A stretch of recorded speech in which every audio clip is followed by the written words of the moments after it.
Hey, so I've been watching everybody's watercolor nails lately, and I promised myself that I would not buy any more nail stuff until I sold some. But I just got really curious, and so I started looking up Sharpie watercolor nails. And then I remembered that I don't have any fun colored Sharpies, but I do have flair pens. I don't know if you can see this, but these little guys. And this actually turned out really, really well. So I'm gonna, here, look, I'm not good at videos. This is my first video. So I'm just gonna show you how I did it real quick.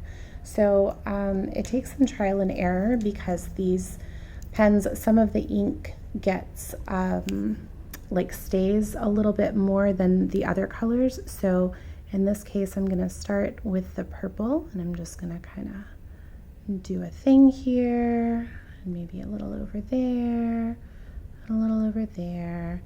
And it looks like my toddler colored on my nails now. But then I'm going to do some blue over here. And just so you know, this nail is painted with white gel polish, and then I have wiped the inhibition layer off. So the tutorial that I saw on YouTube with the Sharpies said that you don't want any sticky stuff there.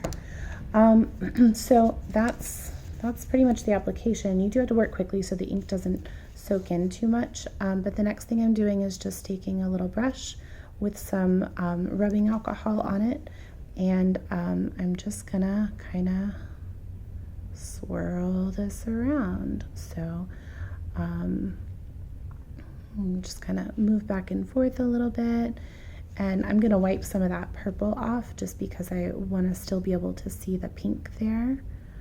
I don't want the purple to kind of overtake the pink, so I'm gonna do a little bit of that. And I'm just, when I go off camera here, I'm just dabbing, and that's all. So then just a little bit more swirl. And if you feel like the lines are too harsh, if they're not fluid enough, then all you have to do is take just a little bit of alcohol right there and kind of do the thing. And so now I really want to kind of blend them all together because I do want it to look nice and soft. I really love this watercolor look. The marble nails are awesome, but there's just something about this really soft, fluid, no boundaries kind of situation that I really like. Sorry about my voice, you guys. It's cedar season in Texas and everything is awful. So I'm going to back up the camera just a little bit so you can see better. So it's kind of, I'm not crazy happy with it right now. So all I'm going to do is, that pink is really bright and so is the blue. And so I'm just going to kind of go over the borders of them with the purple. And I just kind of I want a little bit more purple in this. So just going to scribble again. And then, and it's better to start with sort of less ink. And, you know, your brush should be damp. It should not be like dripping with alcohol, because that seemed to, when I tried that, it seemed to just sort of make all the colors just run together, and you couldn't even really see any difference between everything. And so when there's still a little bit of alcohol in the nail, you will notice that it's a little bit sort of dotty. Here, I'll see if I can focus. Woo! Yeah, so I actually think that looks pretty cool, but that's not really the look that I'm going for right now. So I'm just gonna dab it off a little bit, just really gently wipe.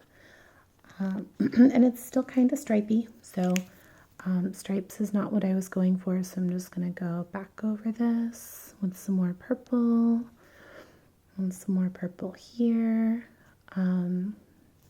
The rest of the set you can see is sort of lavender, so I don't really want them to be terribly blue. And I actually messed up drying this nail, so this may end up just being a practice nail anyway. But this time I'm going to make sure that the brush is really nice and dry, and I'm just going to kind of rub. It seems like the color stays a little bit better with a drier brush. So I'm just going to kind of do that. There we go. And then some circle motions. There. So this one turned out a little bit bluer than I wanted. So honestly, I'm probably going to end up redoing this one, but I just kind of wanted to show you guys the technique. And then on this little guy right here, I actually just rubbed some mermaid powder on him, and I think it turned out pretty cool too. So anyway, if you have any kind of markers around, you should be able to do the watercolor look. Okay,